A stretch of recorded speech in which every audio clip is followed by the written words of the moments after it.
नमस्कार मित्रांनो, welcome back to a success app academy. आजच्या व्हिडिओमध्ये आपण बघणार आहोत डेटा डिक्शनरीमध्ये अपेंड स्ट्रक्चर काय असते. DDIC ला ऍक्सेस करायसाठी टी कोड आहे SE11. इथे गेल्यानंतर आपण एखादी स्टँडर्ड टेबल ओपन करूया. फॉर एक्झाम्पल मी KNA1 हा एक स्टँडर्ड टेबल डिस्प्ले करतो. डिस्प्ले केल्यानंतर तुम्हाला इथे दिसत असणार अपेंड स्ट्रक्चर. अपेंड स्ट्रक्चरचा अर्थ काय असते? आपल्या स्टँडर्ड टेबलमध्ये काही फील्ड्स आहे, परंतु आपल्याला काही ऍडिशनल फील्ड्स आणखी या टेबलमध्ये ऍड करायचे आहेत. मग अशा वेळेला आपण अपेंड स्ट्रक्चर यूज करू शकतो. अपेंड स्ट्रक्चर हा ऑलवेज टेबलच्या शेवटी ऍड केला जातो. आपण कुठेही ऍड करण्याचा प्रयत्न केला तरी पण अपेंड स्ट्रक्चर ऑटोमॅटिकली शेवटची पोझिशन ऑक्युपाय करणार.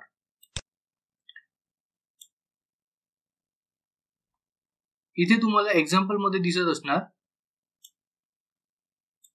हे काही अपेंड स्ट्रक्चर ऑलरेडी ऍड केलेले आहेत.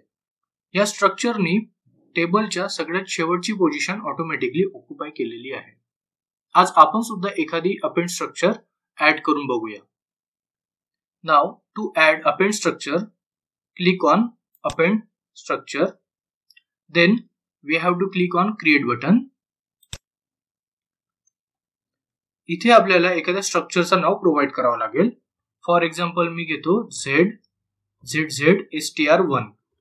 स्ट्रक्चर 1 साठी str1 हा एक नाव घेतो आणि याला कंटिन्यू करतो.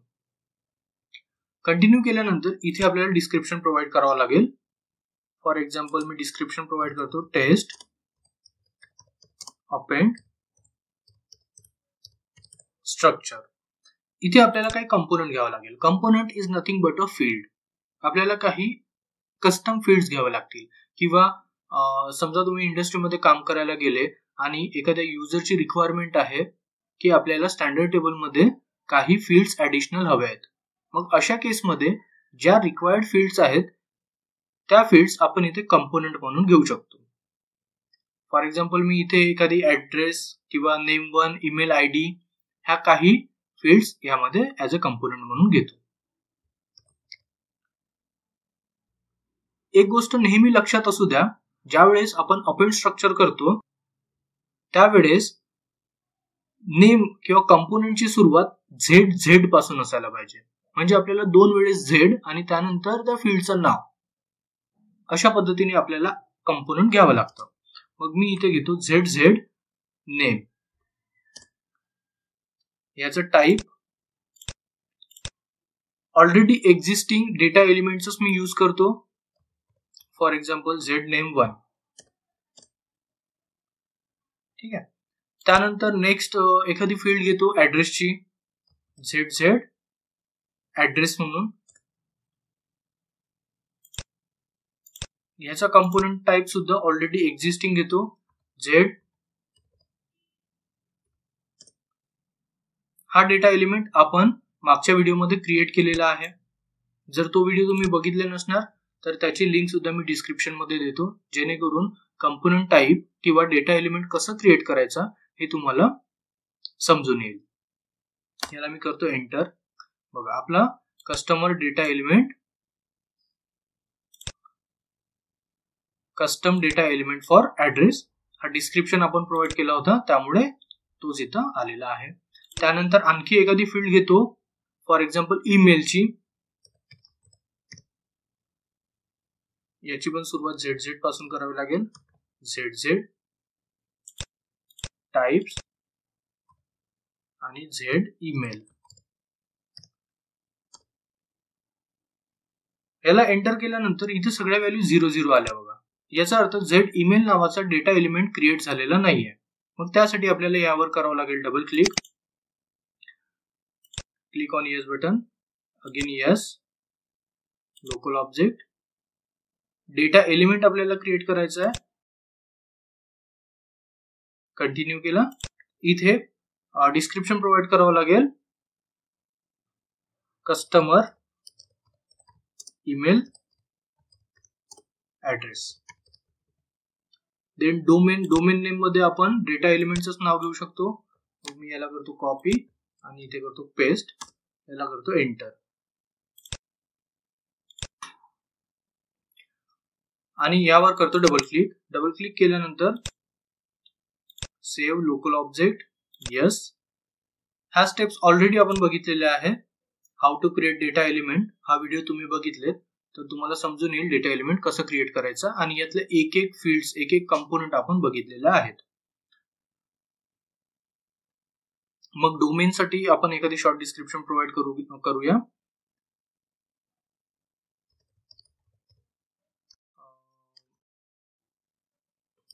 कस्टमर शॉर्ट डिस्क्रिप्शन प्रोव्हाइड करतो. कस्टमर ईमेल आयडी आणि डेटा एलिमेंट कॅरेक्टर घेऊ char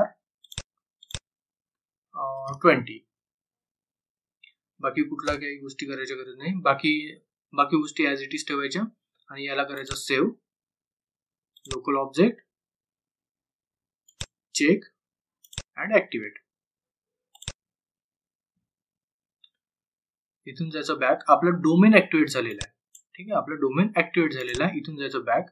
त्यानंतर फील्ड लेबल मध्ये जायचं आणि फील्ड लेबल मध्ये याच्या लेंथ प्रोव्हाइड करायच्या 10, 20,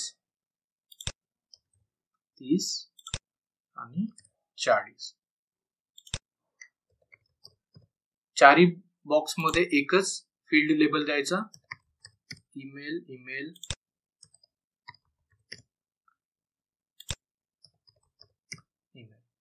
याला करायचं परत save again check and then activate.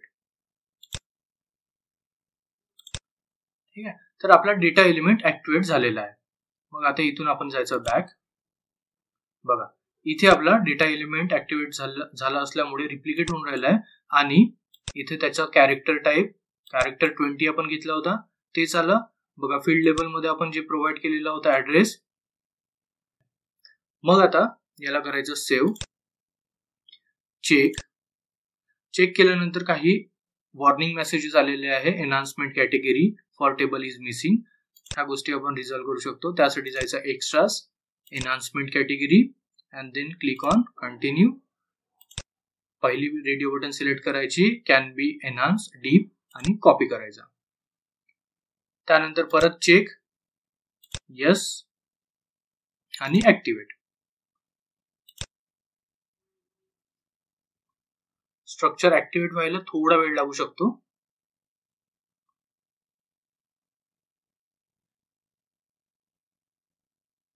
बघा आपलं स्ट्रक्चर ऍक्टिव्हेट झालेलं आहे. परत इथून जायचं बॅक. बघा ZZ str1 हा स्ट्रक्चर ऍक्टिव्हेट होऊन आपल्या टेबलला अटॅच झालेला आहे. याला मी करतो कंटिन्यू. बघा इथून जायचं बॅक. या विंडोला करायचं क्लोज.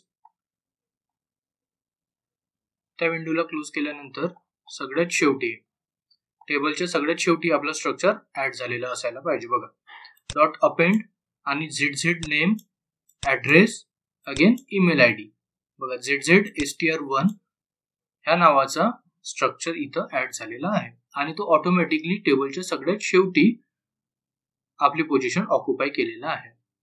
सो याच्यानंतर आपण कुठल्या फील्ड्स ऍड नाही करू शकत. वाटत असेल तर आपण नवीन स्ट्रक्चर परत इथे ऍड करू शकतो, बट एखादी कस्टम फील्ड जर का ऍड करायची झाली तर यानंतर आपण करू शकत नाही. स्ट्रक्चर मध्ये आणखी एखादी फील्ड ऍड करायचं असेल तर करू शकतो. मग स्ट्रक्चर मध्ये फील्ड ऍड करायसाठी परत आपल्या अपेंड स्ट्रक्चर मध्ये जायचा. आपला जो स्ट्रक्चर आहे त्याला चूज करायचा, देन कंटिन्यू करायचा. मग इथे येऊन आपल्याला कंपोनेंट ऍड करावा लागेल. ह्या डिस्प्ले चेंज बटनवर क्लिक करायचा. त्यानंतर आपल्या कंपोनेंटच्या फील्ड्स एडिटेबल होतील. मग इथे तुम्हाला पाहिजे त्या फील्ड्स तुम्ही ऍड करू शकता. बट आपला जो स्टँडर्ड टेबल आहे या स्टँडर्ड टेबल मध्ये दुसरी कुठलीही फील्ड या अपेंड स्ट्रक्चरच्या खाली आपण ऍड करू शकत नाही. परत 1-2 पॉइंट्स अपेंड स्ट्रक्चर बद्दल तुम्हाला माहिती असायला पाहिजे. समजा हा सेम स्ट्रक्चर मी दुसऱ्या टेबल मध्ये यूज करतो म्हटलं तर तसं करू शकणार नाही. It means that this structure is not reusable. हा स्ट्रक्चर रियुजेबल नाहीये. आपण करून बघूया.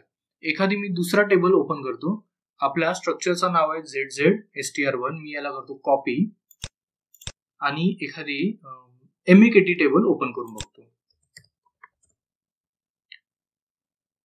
MEKT याला करतो डिस्प्ले.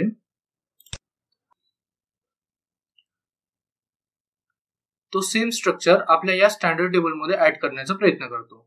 त्यासाठी अपेंड स्ट्रक्चर वरती जातो, अपेंड नेम ZZ-str1 आणि याला करतो कंटिन्यू. बघा, ZZ-str1 already exist. Choose a different name. याचा अर्थ सेम नावानी सेम स्ट्रक्चर आपण मल्टिपल टेबल मध्ये यूज करू शकत नाही. वाटल्यास जर का इन्क्लूड स्ट्रक्चर असता तर मात्र ते आपण व्हेरियस टेबल मध्ये यूज करू शकलो असतो. पण एकच अपेंड स्ट्रक्चर व्हेरियस टेबल मध्ये आपण यूज करू शकत नाही.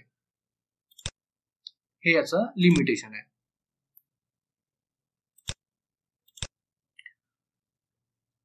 तर अशा पद्धतीने आपण अपेंड स्ट्रक्चर एखाद्या स्टँडर्ड टेबलला किंवा कस्टम टेबलला ऍड करू शकतो. अपेंड स्ट्रक्चरचे 2-3 पॉइंट्स जे मी तुम्हाला सांगितले. पहिली, अपेंड स्ट्रक्चर शेवटची पोझिशन ऑक्युपाय करतो. अपेंड स्ट्रक्चर नंतर आपण कुठल्याही फील्ड्स ऍड करू शकत नाही. वाटल्यास अपेंड स्ट्रक्चर मध्ये ऍडिशनल फील्ड्स आपण घेऊ शकतो. दुसरा, एकच अपेंड स्ट्रक्चर आपण व्हेरियस टेबल्स मध्ये यूज करू शकत नाही. It means that append structure is not a reusability concept. The purpose of append structure is to add some additional fields into a standard or custom table. एखादा standard किंवा custom table मध्ये काही नवीन fields add करायचा काम append structure through आपण करतो. I hope ह्या सगळ्या गोष्टी तुम्हाला समजलं असेल. जर कुठे काही डाऊट असेल तर कमेंट सेक्शन मध्ये नक्की विचारा. तुमचे डाऊट क्लिअर केले जातील. या व्हिडिओमध्ये एवढंच. Thanks for watching.